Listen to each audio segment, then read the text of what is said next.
Hi everyone, and welcome back to my channel. My name is Sarah Muhoza. My upstairs neighbors are moving furniture, or they're doing something. They're doing something very loud. We're gonna ignore, we're gonna persevere. Hi everybody, my name is Sarah. Do I have to re-say the whole thing, or can I just edit it together?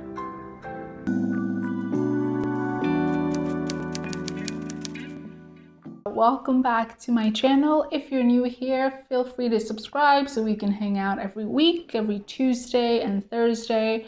I'm an actress, so I do a lot of videos relating to that world, but I also make videos just about shit that I'm interested in and things that I want to share with you about my life. I'm gonna come clean to you. I'm gonna tell you the honest truth because we're friends and there are no secrets amongst friends.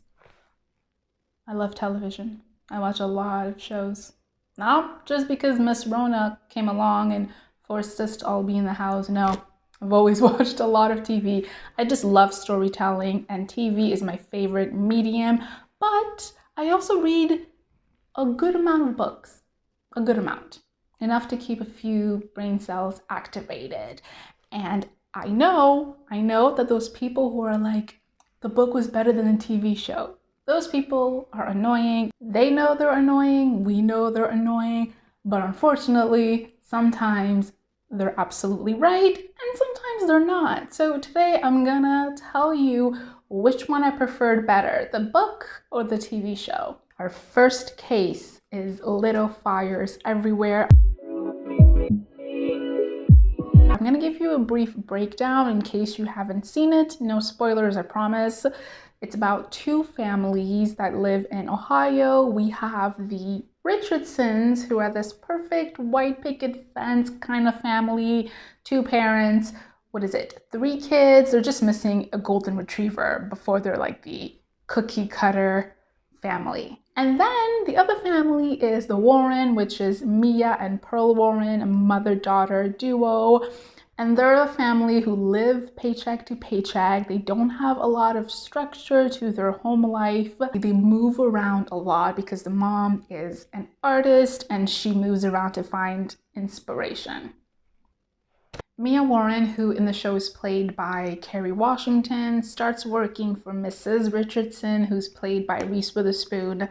Just those two together, like, going at it at each other is marvelous. And Mia doesn't want to work for the Richardsons at all, but she does so because she wants to keep an eye out on her daughter Pearl, who's becoming a little too buddy-buddy with the Richardson kids. So that's how those family intertwine, and I love the story because, first of all, any story that deals with like the complexities of race and socioeconomic class, I'm interested in because I think those two are the biggest factor that affects how we move in the world. It also looks at nature versus nurture and what really makes a mother. First, let's start with the book. Little Fires Everywhere is written in the third person. And guys, I never like when they do that. I don't know why that's a choice that is made by authors, because to me, it always feels like I'm reading a news article, like I'm reading the Washington Post, which I like news. It's interesting. The story is really interesting, but I never feel as though I know the inner lives of the characters, which is what the show did really, really well. I was interested in the kids. I was interested in the parents. I was interested in like the supporting characters. So I thought the show did a really good job at that.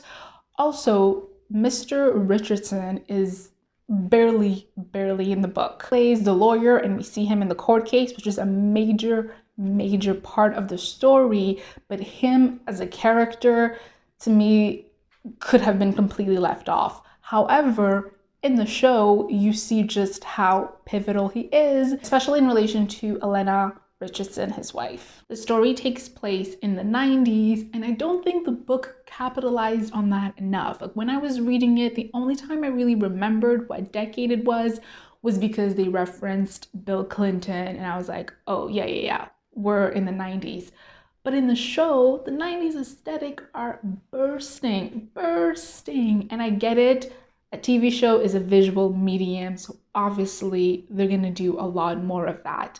However, that could have been incorporated in the book as well. Like, just give us a little more flavor. You know, that's what I was missing. I needed flavor. I needed it to be a little juicier. I needed it to be a little more colorful and explosive, which is what the show I found did really, really well. Okay, so clearly I like the TV show a lot more than I like the book, but I think that if you watch the show first and then you go and you read the book, you're gonna enjoy it because it's just giving you like a 300 that's not 300 pages, I'm boosting, but it's giving you extra footnotes to the story, but it's not necessary. It's not necessary. You get it all with the show. The characters have more dimension, and because of that, the overall story and conflict is a lot more riveting to watch. So, TV show, you won this round. Our next case is Normal People.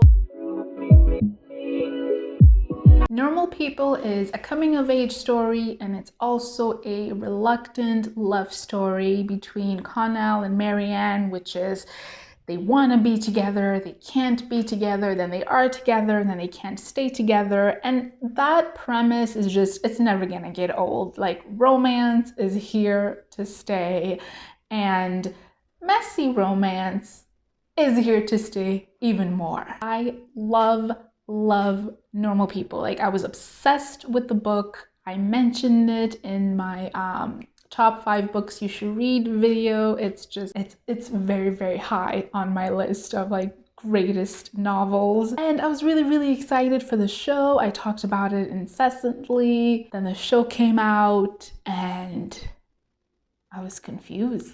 When I was watching the first episode, I didn't realize they were just gonna be like 30 minutes or a little under 30 minutes.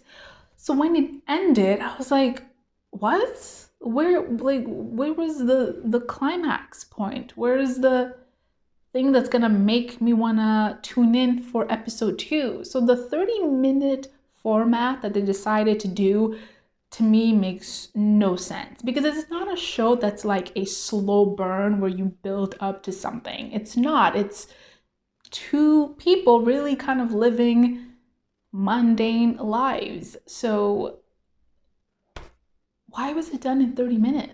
It's not even a funny show. I really think they could have done 6 episodes, 1 hour each, and told the story completely. These little 30-minute segments they gave us just felt rushed, but I was also unsatisfied watching them. And let me tell you something. I watched 4 episodes and I tapped out. Okay, that was my max, and I don't want you coming to tell me, no, like, stick it out, it gets better.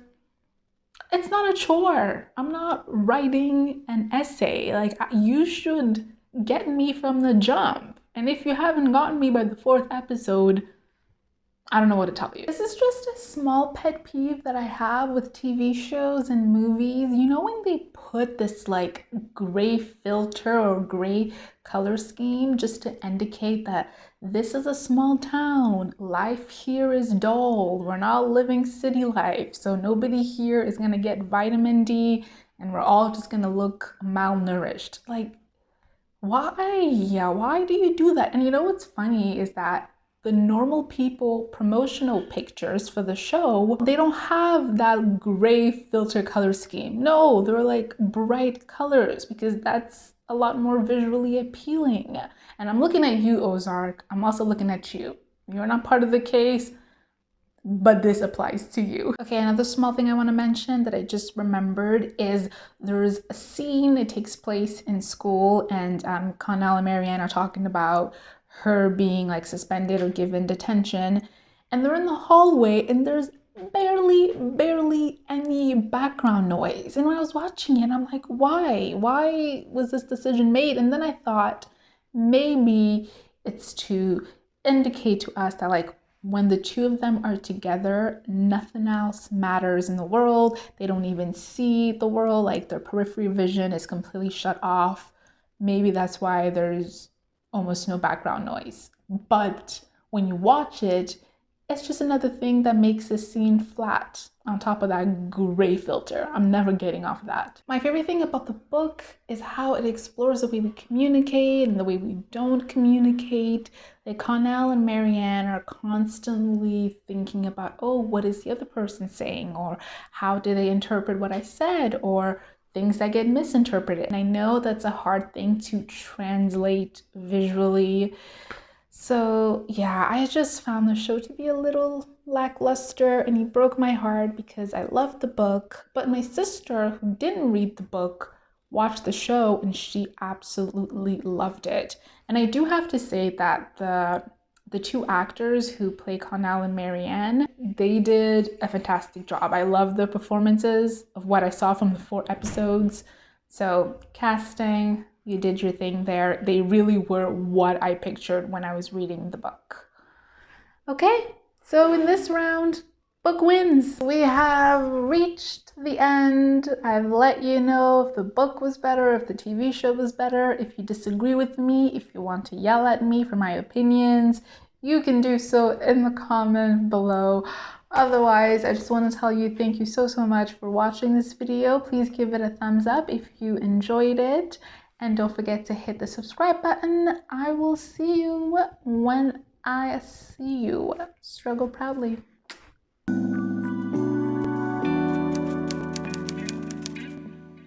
The show is set. Why am I screaming? The mic is right here. I don't gotta scream.